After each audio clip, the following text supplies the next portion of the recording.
In the previous presentation, we discussed different methods for collecting quantitative data. In this presentation, we'll focus on how to design questionnaire to collect data for a quantitative analysis. Most of you might be more familiar with the term survey, and some of you might think survey and questionnaire are synonymous and therefore interchangeable. However, survey and questionnaire are different. A survey is the process of gathering information by asking questions to respondents. You can conduct a survey in two ways. You can use questionnaire or interview. So, questionnaire is a tool or method to collect information, which is part of a survey. In a nutshell, you can conduct a survey research or survey study, but you cannot use survey to collect the data. You collect data for your survey research using either questionnaire or interview. Questionnaire is often used in a paper and pencil format or nowadays in an electronic format. Whereas if you employ interview for your survey study, you will bring the same questions to your respondents and ask them in person. How do you decide what type of survey, either questionnaire or interview, you will use? First, the decision depends on your population and sampling. For example, if your population and sample is very young and cannot read, then interview might be a better option. You will need to consider administrative issues. Using questionnaire might be a better option than interview if you have to collect data on 10,000 college students in 1 month. Also consider if the content of questions would make respondent uncomfortable if you are present at the site, then you might use questionnaire, then interview. Finally, if you will need to get lots of detail in the response that cannot be captured in with countable options, then you might want to interview your respondents rather than distributing a questionnaire. Once you decide to use a questionnaire, you will start formulating the questions. Writing questions mainly involves 3 steps. First, you will decide the purpose, content, or scope of the question. You have to consider what would be the best way of wording the question. Also, you will need to decide what response format best suits your interest, then placement of the question in the whole questionnaire. Question consists of a problem known as the stem, and sometimes question description, which provides an instruction for completing the question to your respondents. And finally, question response, where you provide options to choose from. There are mainly 3 types of questions. First is an open-ended question. This type of questions invites the respondents to answer the question with sentences, lists, stories, and etc. using their own words without limitations to the potential responses. The question provides qualitative information rather than quantitative information. Meanwhile, close-ended questions limit possible answers and make people to choose from the options that researcher provides. A close-ended question can take different formats, including dichotomous, nominal, and ordinal questions. For example, if what you want to know is whether a person ever attended at a professional development workshop or not, the possible values will be only yes or no. Therefore, this could be structured in a close-ended question with a dichotomous response option. Meanwhile, when you are interested in knowing something that involves names or categories that you have an exhaustive list, you can use a nominal question. Let's say you aim to collect information on people's academic major. You want to capture it only with 5 general fields categories. Then you will have a question such as what is your academic major and provide options that include the 5 categories that your subjects can choose from. Finally, you can ask people to rank multiple options you provide. For example, you work in a financial aid department, and recently the department chair proposed 5 areas to allocate more financial and human resources. She asked you to find out what people perceive as most important thing among the 5 options. In this case, you will create a question that requires people to rank the 5 options according to their opinion about the priority for the department. Finally, there are filter or contingency questions. Those questions help you narrow down respondents who should answer a particular set of questions.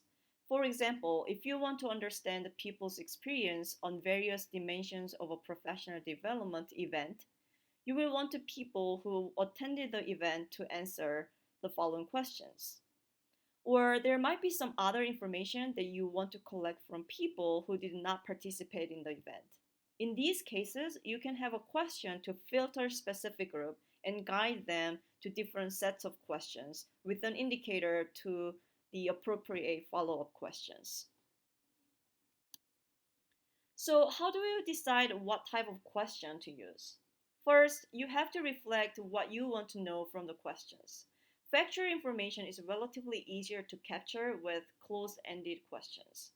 However, when the answer is very simple, such as asking people's age, you can also employ an open-ended question. Sometimes an open-ended question serves your purpose better to understand people's diverse attitudes, values, and opinion. Because of the spectrum of people's thought, it could be difficult for you to capture all in a number of response options, and you might omit some in your question. Also, open-ended question is helpful if you want to capture the values and opinions with respondents' own words. Yet, if you use a closed-ended question, it would be easier for you to convert the responses to the numerical data and analyze it statistically. Again, one way to determine what type of question you will use is to think about how you will document and analyze the data. From this perspective, you can ask yourself what the level of measurement is for the dimension that you try to capture. Nominal and ordinal variables are often measured by closed-ended questions, whereas ratio variables are measured by open-ended questions. Interval can take both closed and open-ended questions. When we look at the entire questionnaire, most of them will mix those different types of questions. Again, those questions shown in the slide are from the NESI survey. First question is trying to measure students' level of satisfaction with their educational experience at the respective institutions. In this case, because what it captures is level, an ordinal or rank variable, a closed-ended question with the full level ordinal question will serve your purpose. Meanwhile, to get information on date of birth, an interval variable, the researchers employed an open-ended question. However, you can use the same question in a closed-ended format. For example, if you know that all your respondents were born sometime between 1990 and 1995, you can provide options that match to each of those years. A, 1990, B, 1991, C, 1992, and so on. If we want to ask people's age or ratio variable, it might be simpler to just ask an open-ended question instead of listing possible age values. Finally, the last question asks the type of residence people lived during their college. We know that this information is nominal and there are potentially four major types of residence for a college student. The researchers thus created a closed-ended question with those options. In addition to capture residential type that was not captured by the four options, they included none of above option. Okay, once you decide what content you will need to ask and what type of question you want to use, you will start putting the content into words and into a question format. Here are some tips to make your questions better. First, avoid non-specific and dichotomous questions. Although you can use dichotomous questions, it sometimes limits what you can get out of your respondents' input. You can definitely add follow-up questions, but as the number of questions increase, your respondents might get tired completing all the questionnaire. Let's look at some example. The question asks, do you attend the event regularly? Here, the answer will be yes or no, so we do not know anything beyond the person's participation, such as how often or what type of event individuals attended. Also to look at is the word regularly. How do you interpret as regular? Going all the events or going 80% of the events that are held? This is really subjective and not specific, so we'd better change it to how many career workshops did you attend this semester? When you write a question, do not assume that your respondents will have all information. For example, if you ask, what do you think about the court's decision on affirmative action? Not everyone knows A, what affirmative action is, and B, what the court's decision was about this issue. Also, if there have been court decisions made over the history of time, people will be confused which one the researcher is referring to. The other point is to refrain from confusing descriptions. One mistake that happens often is a double-barreled questions. In the example, the question is asking people to rate how much they agree with the given statement. Here, the statement is the mentor in the summer outreach program was helpful and responsive. What do you think about this question statement? Yes, it asks people to evaluate the mentor on two criteria at the same time. A mentor can be helpful but not responsive, or vice versa. Therefore, you might need to revise a question by separating the two factors. On the other hand, try to avoid double negative forms. In this example, the question is asking students to report if the mentor did not respond to them. Then the options given are in a negative form, which are strongly disagree, slightly agree, and strongly agree. Depending on how people interpret this, some people can be confused if they should answer slightly agree if the mentor did not respond to the questions, sometimes, or slightly disagree. Try not to make your audience confused. Be careful when you ask questions that require respondents to recall the past. You have to provide a narrow, clear reference period and try not to go too far. For example, if you ask a question about details of an academic workshop that people received 10 years ago or even 20 years ago, the answer might not be very accurate. If you ask people's general habit or trend on things, you can use some indicators such as average or typical day.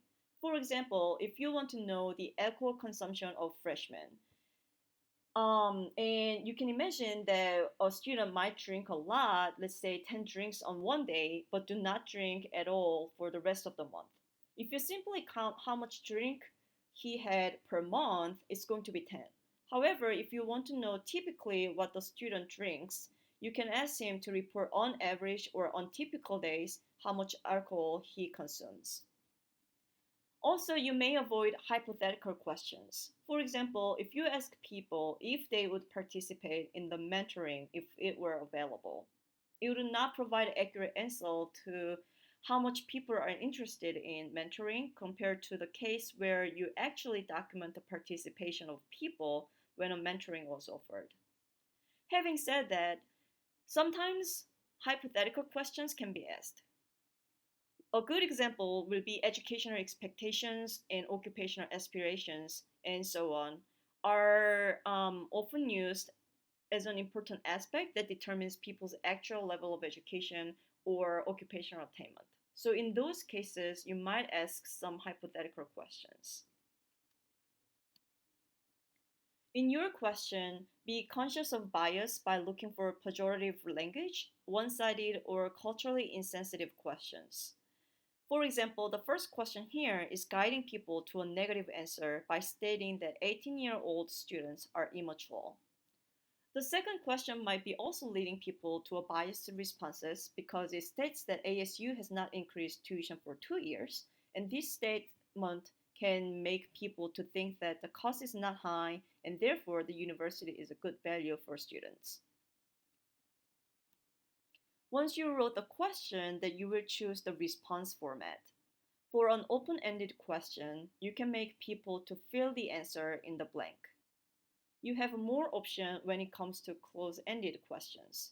When paper and pencil instruments were used, you made people to check the answer. Nowadays, with the use of online survey, you will allow people to click the options.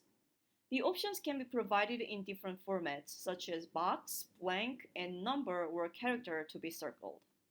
You can decide if you will make people to choose only one from the given options or multiple things from the options.